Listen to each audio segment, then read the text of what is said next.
yo soy Gata Negro y el día de hoy hablaremos de Harry Partch. Compositor, inventor de instrumentos, visionario y ecléctico. Fue uno de los primeros compositores del siglo XX en utilizar sistemáticamente una escala microtonal. Y muchas de sus obras están escritas para instrumentos que él mismo construía. Pequeño paréntesis para hablar a grandes rasgos de lo que es el microtonalismo. Sabemos que el sistema temperado consta de 12 diferentes notas que corresponden a las teclas del piano, con las cuales se ha creado la mayoría de la música de la tradición occidental, como por ejemplo la de los compositores clásicos, el rock del siglo XX, el reggaetón, etc. Sin embargo, el fenómeno acústico siempre ha sido mucho más complejo que eso. Entonces, el microtonalismo es el reconocimiento de todos los tonos que existen más allá de los dos establecidos, es decir, refiere a los intervalos musicales menores que un semitono. En el microtonalismo se utilizan más sonidos de los que corresponden a las teclas del piano, o también podría decirse que son las notas que se encuentran entre las teclas del piano.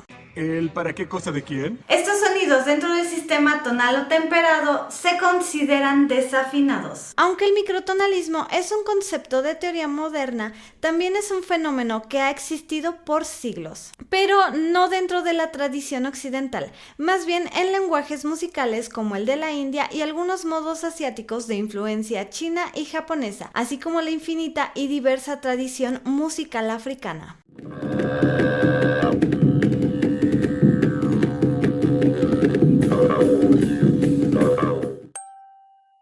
Sus padres fueron misioneros presbiterianos y sirvieron en China, pero huyeron de la rebelión de los Boxers. Entonces, Partch se mudó con su familia a Arizona por la salud de su madre y se establecieron en un pequeño pueblo de Benson. Cerca de ahí había gente nativa yaqui cuya música acostumbraba a escuchar. También escuchaba música en español y su madre le cantaba en chino mandarín. Ella misma animó a sus hijos a aprender música y gracias a esto aprendió a leer partituras.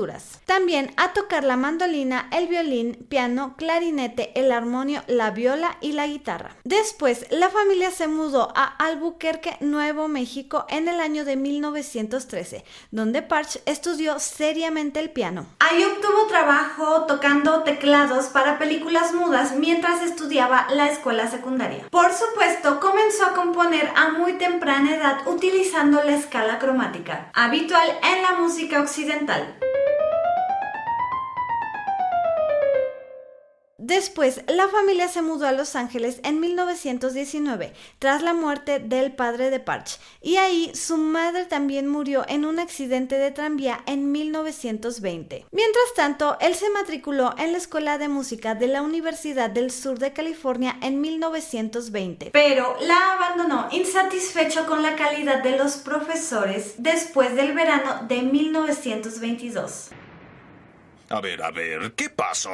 El mundo musical de aquel entonces estaba buscando nuevos rumbos, alejado de la tonalidad. Y gracias a esto surgieron nuevos sistemas como el dodecafonismo, el serialismo, la música electrónica o el microtonalismo. Así que Partch fue uno de los compositores que se inclinaron por el abandono de la tradicional escala tonal, en favor de la creación de nuevas distancias entre alturas. Posteriormente se dedicó al autoaprendizaje en las bibliotecas de San Francisco, donde descubrió el libro Sensation of Tone. El libro provocó que en 1923 Partch rechazara el temperamento igual de 12 tonos estándar de la música occidental. Expresó sus propias teorías de manera escrita en mayo de 1928, en el borrador de un libro entonces llamado Exposition of Monophony. Se mantuvo a sí mismo durante este tiempo haciendo una gran variedad de trabajos, incluida la enseñanza en el piano, la corrección de pruebas y el trabajo como marinero. Curiosamente, en 1930 quemó todas sus composiciones anteriores, en rechazo a la tradición europea, ya que se sentía insatisfecho con los sonidos que obtenía con ella, que no se adecuaban a sus necesidades expresivas ni a sus ideas musicales. Algo que yo en lo personal considero una mala decisión, pero bueno, así lo hizo.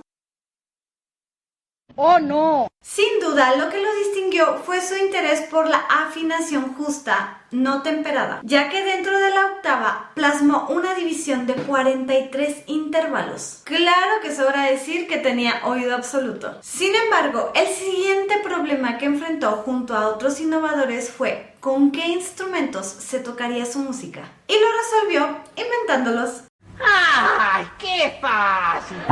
Hizo que un fabricante de violines de Nueva Orleans construyera una viola con el diapasón de un violonchelo. Este sería su primer monófono, que más tarde sería conocido como viola adaptada. Y lo usó para escribir música usando una escala de 29 tonos por octava. Pero llegó a la conclusión de que también necesitaba intérpretes adecuados para sus instrumentos. Construyó otros instrumentos, a veces los diseñó con objetos cotidianos y otras con materiales de desecho. También adaptó instrumentos existentes a su sistema de afinación, como las cítaras, violas y guitarras. También creó varias marimbas.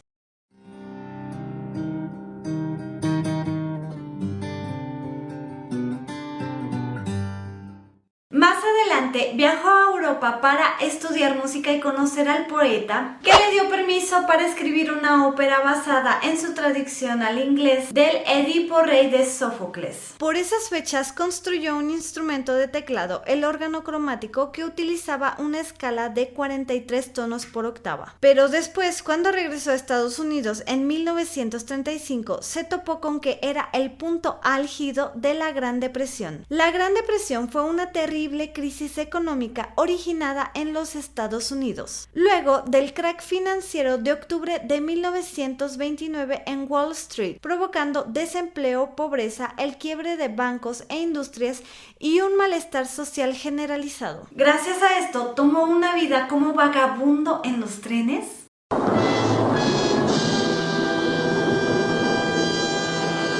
Hacía trabajos esporádicos donde pudiera conseguirlos. Y durante 12 años vivió así, haciendo su propio fuego, cocinando su propia comida y por supuesto componiendo su propia música y construyendo sus propios instrumentos. Para esto último, ocasionalmente obtenía becas de ciertas organizaciones. Lo más interesante de esto es que durante los primeros 8 meses de este periodo llevó un diario que se publicó póstumamente como Bitter Music. En él frecuentemente llevaba al pentagrama las alturas e inflexiones del habla de las personas que iba encontrándose. Esta técnica compositiva ya había sido utilizada siglos antes por la Camerata Florentina y por autores como Berlioz, Debussy, Schoenberg, etc. Y se convertiría en la forma de composición más habitual para Harry Partch, sobre todo en las partes vocales de sus obras.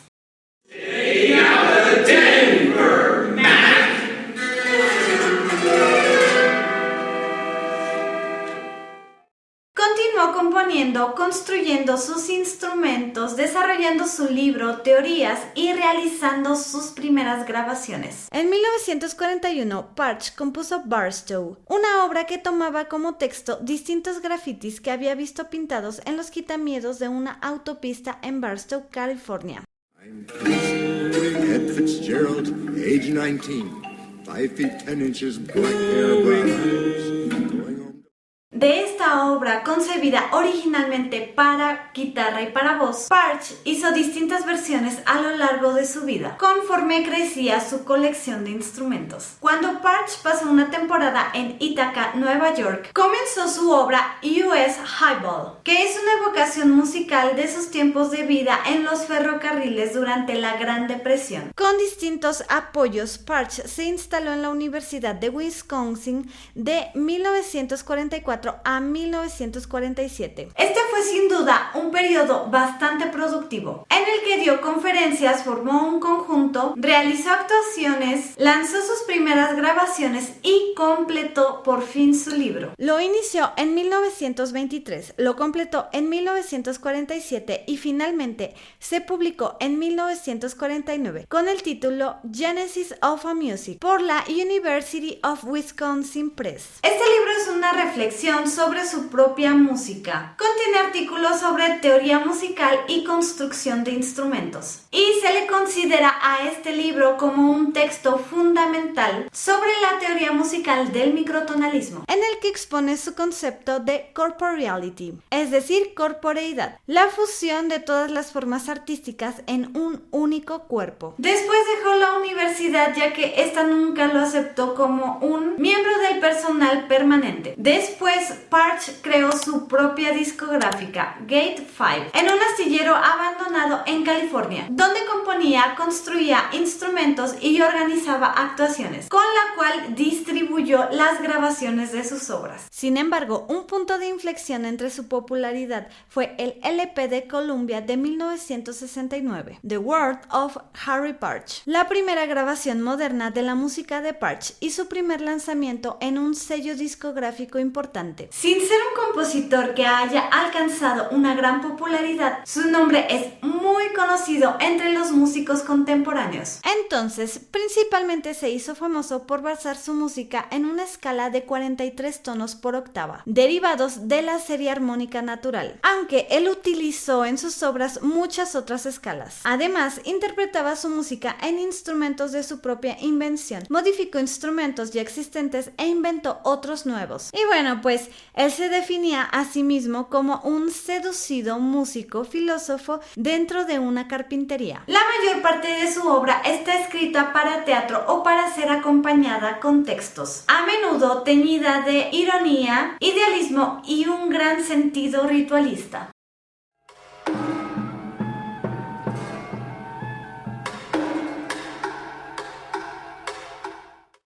Se retiró a San Diego en 1973, donde murió tras sufrir un infarto el 3 de septiembre de 1974. Ese mismo año se publicó una segunda edición de Genesis of a Music, con capítulos extras sobre sus obras e instrumentos. Y bueno, ya después de su muerte, en 1991 se descubrieron y publicaron los diarios de Parch desde junio de 1935 hasta febrero de 1936. Sus instrumentos adaptados incluyen la viola adaptada, guitarra adaptada, también modificó los tubos del armonio y clasificó las llaves con colores. Al primer armonio creado así lo llamó Ptolomeo, en honor a los estudios de Claudio Ptolomeo sobre la escala musical. El resto de armonios modificados recibieron el nombre de cromelodeones. At Mills College in Oakland, California, a revolutionary idea is in the making. Students of the new instruments and composer and designer Harry Parch create weird and unique music on cloud chamber bowls derived from atomic research and a kithara of 72 strings. The Diamond Marimba. This modern orchestra produces music in 43 tones instead of the usual 12.